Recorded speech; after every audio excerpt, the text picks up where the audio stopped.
Well, it's that time of year again. The weather's getting colder, the leaves are turning orange, and the spooks are in the air. Can you smell it? Yeah, that's right. It's my favorite time of year once again, Halloween, and I'm more ready than ever to jump right back in to another Halloween-flavored game. Only problem is, it's hard to come along a game that fits the season as incredibly well as the Costume Quest series did. Sure, horror games are plenty, but Halloween is so much more than that. Think of the vibe kind of like the theme song for the Addams Family. Halloween is creepy and it's kooky, mysterious and spooky. Wait a sec. Voodoo Vince! Yeah, I can work with that. Oh, but first, let's get into costume. Yeah, much better. Gosh, if we want to talk about games that are built around those creepy, kooky vibes that Halloween is all about, Voodoo Vince is the way to go. This game was made with such a healthy heaping of creativity, and if you're not familiar with it, which I wouldn't be surprised, it is kind of a niche game. Voodoo Vince is a classic platformer that released in 2003 for the original Xbox. It was remastered and re-released in 2017 for the Xbox One and Windows PC. If you're new to the channel, you might not know that I always tend to cover the most recent legally available version of a game, which usually means we'll be taking a look at the remastered version. Voodoo Vince is no exception in that regard. There are lots of reasons why I do this, with one of the biggest reasons being that it's an easy way to support the people who make games, especially in the case where the game was remastered by the folks who made the original version, like it was here. Also, it's really accessible. You don't have to track down some dude on eBay and dish out a ton of money just to get a copy of the game yourself. You can just head over to whichever digital storefront it's available on and support the developers that way. Not to say that original copies don't hold a lot of value, I just want people to be able to easily experience all of the games that I gush about on the channel, and if they end up supporting the developers in the process, then I won't complain about that.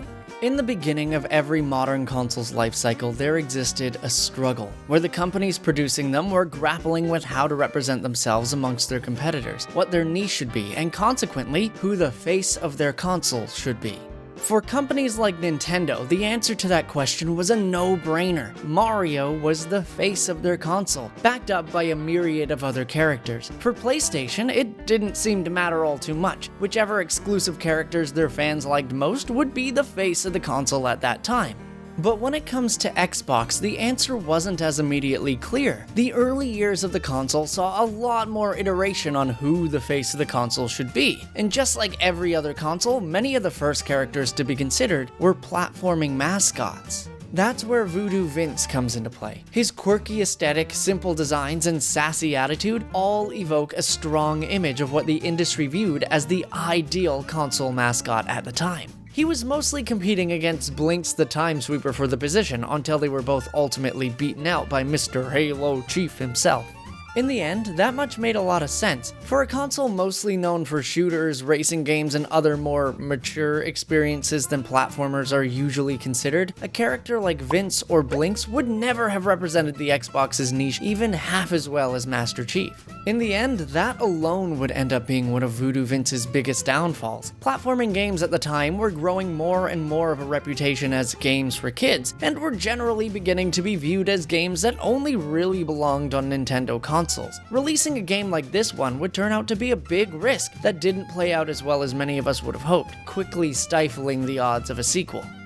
Regardless of the reason why Voodoo Vince never ended up as Xbox's mascot, I always found the criticism of "this game isn't Xboxy enough" to be profoundly unfair. There's no reason why all sorts of games can't be on any console. Especially when you consider that a lot of families only have one game system. Every person in a household could enjoy any number of different niches. This is a problem we don't face nearly as much these days, as technology has expanded to make it easier to put any game on any console. But nonetheless, there are a lot of reasons to enjoy Voodoo Vince. It probably goes without saying that Voodoo Vince is heavily inspired by New Orleans voodoo, or more generally, New Orleans as a whole. It borrows a lot from the culture of New Orleans, from the existence of Voodoo Vince himself as a voodoo doll, to the architecture of the buildings found throughout the city.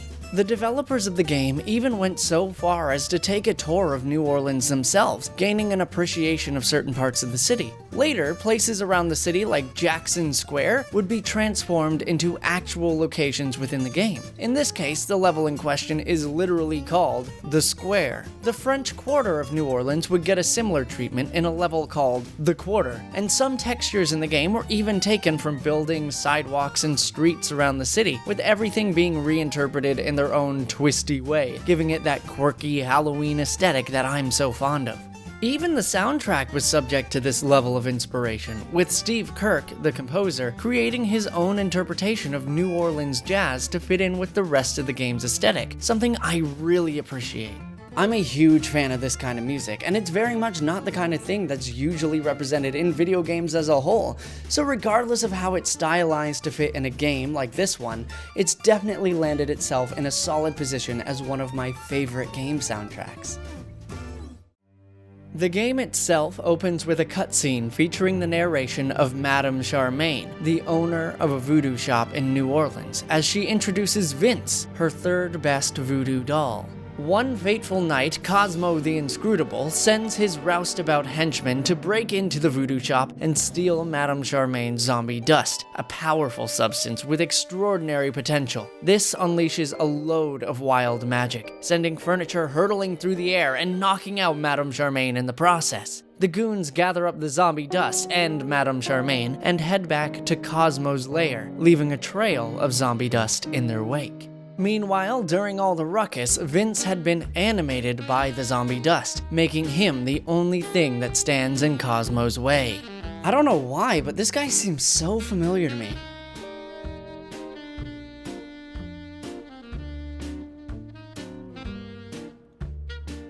Oh yeah! If you've ever seen Bob's Burgers, this guy is absolutely the spitting image of Gene Belcher. I mean, not like physically, but the way he speaks and the way he's characterized. Cosmo is kind of a giant doofus, and this whole thing feels like some sort of harebrained scheme you'd see in a show like that. But once Cosmo's done being a big dumb idiot, the actual game can begin. And it's kind of exactly what it states on the tin, a classic platformer from 2003. The gameplay, especially the moveset, follows that design to a T. Navigating the world in this game works exactly how you would expect any other platformer from that era to work. It's got all of the essentials. You've got a jump, double jump, spin attack, punch, ground pound, and hover ability. But this isn't a case of the game feeling generic or samey like you might expect when I say it falls into the trends at the time. Instead, this is just one more place that the inspirations behind Voodoo Vince can really be seen. Moves like the spin attack can be found in a few platformers from that period, but ultimately, it was popularized by Crash Bandicoot, known for being one of the best platformers ever. And then there's a clear inspiration from one of my all-time favorite games, Rayman. One of Rayman's signature abilities was to use his hair like a helicopter and hover around so he could land safely. Vince can do the same thing, using his voodoo magic to hover instead. And later in the game, Vince unlocks the ability to use a swing pin to swing around from these glowing circles, mirroring Rayman's ability to swing around from purple lumps. Voodoo Vince is absolutely riddled with the same vibes as that game. You can feel it everywhere, not just in the moveset, but the general feeling of the game and the design of its levels. Take, for example, the Rocket Lab. Vince has to refuel a plane and then fly it back to Rochefort through this big pipe, avoiding a bunch of obstacles along the way. Just like the levels in Rayman 2, where Rayman has to ride a shell through similar obstacle courses. It's great to see a game so thoroughly inspired by other amazing titles that came before it. It shows that the developers care about their work and about the games that came before theirs, demonstrating that they want their game to have a lasting impact on the industry, which is why Voodoo Vince is more than just an amalgamation of its predecessors.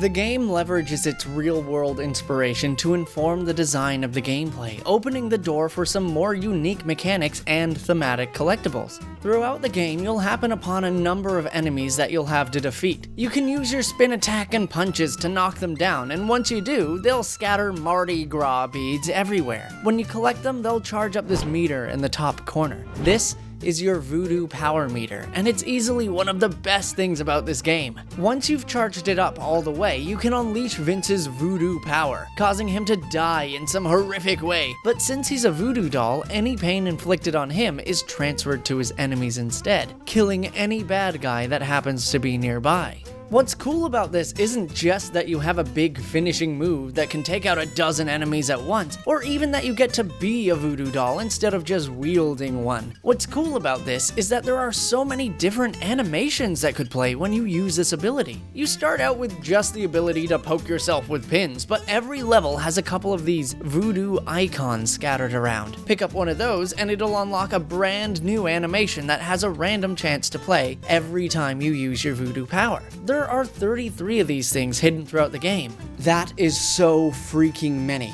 If you know me at all, you probably also know that I'm prone to collect everything I can whenever I play any given platformer, so you bet I collected every single Voodoo totem. And the wild thing about that is, I don't think I actually got to see every animation during my playthrough. The beauty in this is that you can use your Voodoo power over and over again, and it'll never feel too repetitive. They never overstay their welcome, and it's always fun when you get to see a new animation. So when you finally get to the end of the game and you're still spamming this move and still seeing new things, it stays fresh the entire time. Plus, you're absolutely welcome to spam it every chance you get. See, during your playthrough, you'll also find a bunch of these floating pink pages strewn about each level. These are skull pages, and if you collect them all, a floating pink power skull will appear somewhere in the level. If you interact with it, it'll float away, but if you catch up with it when it reaches the end of its path, you'll get to collect it, giving you another charge for your Voodoo power meter. You can get a lot of charges too. So go ham, use them every chance you get. You'll lose all of your charges when you die anyway, so how else are you gonna see all these great animations?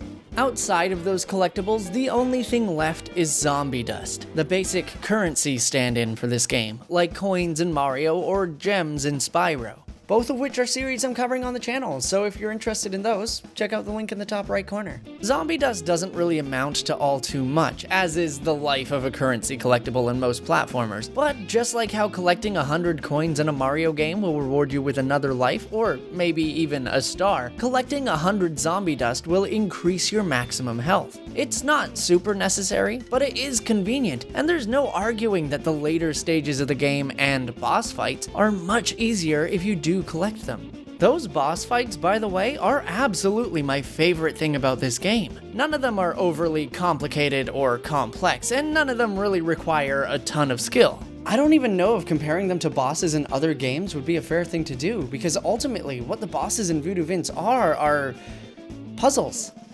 Kind of. Yeah, you heard that right. You can't even directly hurt the bosses in this game, even though they can hurt you. However, you can hurt yourself. So the boss fights end up being a small challenge where you have to get Vince to hurt himself in the right way in order to hurt the boss. They're almost like little obstacle courses where you have to run around and avoid a barrage of attacks from the boss while you make your way between certain checkpoints where Vince is able to take damage. Platformer boss fights in general tend to struggle to find a balance between challenge and simplicity. They have a tendency to break up gameplay in strange ways that take you away from the mechanics that the rest of the game is based around, or otherwise try to shoehorn them in ways that don't end up being as compelling as they possibly could be. Not every game can be as thoroughly well designed as Celeste.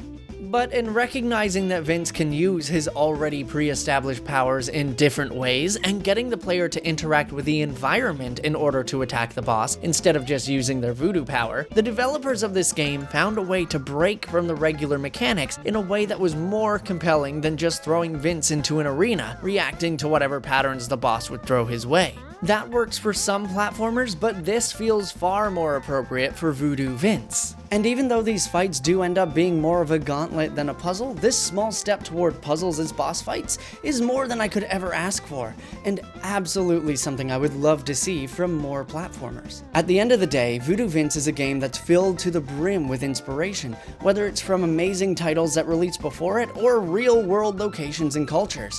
Beep Games, the developers behind Voodoo Vince, really showcase their enthusiasm behind their work, and it's clear why Voodoo Vince could have contended for the position of Xbox mascot. Even to this day, these developers showcase immense care and passion for their games, showing up every now and then on Twitter to something as mundane as a complaint about games in general not having updated Steam artwork, and following through to update their storefront in order to better represent their games, something that more well-known companies still struggle to do. It's this passion and care for the art that drew me to games in the first place, why I studied games in university, and why I made this channel. And it's because of that wait. Why are you looking at me like that? What are you doing?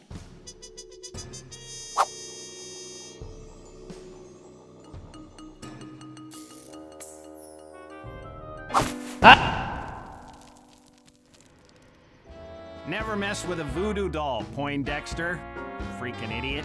Dragging me out on a night like this. Might as well get this show on the road, though. Can't believe they want a 10-inch voodoo doll to go be a hero.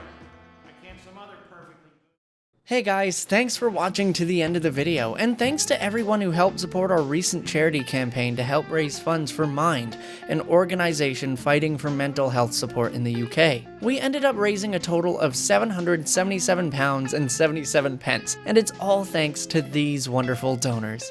Klonoa, Volpeace, Honestly, Mrs. Clarkett, Lozzie, EC Hannah, Sammy, Angelikitten, Hamstermancer, Daddy Voice, Coco, Clarkett, Andy Everman, Haru Valley, Pretty Fly for a Wi-Fi, Al, King Griffin, Daddy Salem but cooler, Daddy Salem but spoopy, Haha Funny Number Salem, EC Hannah 91011, Phoenix, Phil C, Dara Durg, Kara, Mom, Dad, and Ava, San, and many wonderful anonymous donors. Thanks for all of your support, and happy Halloween.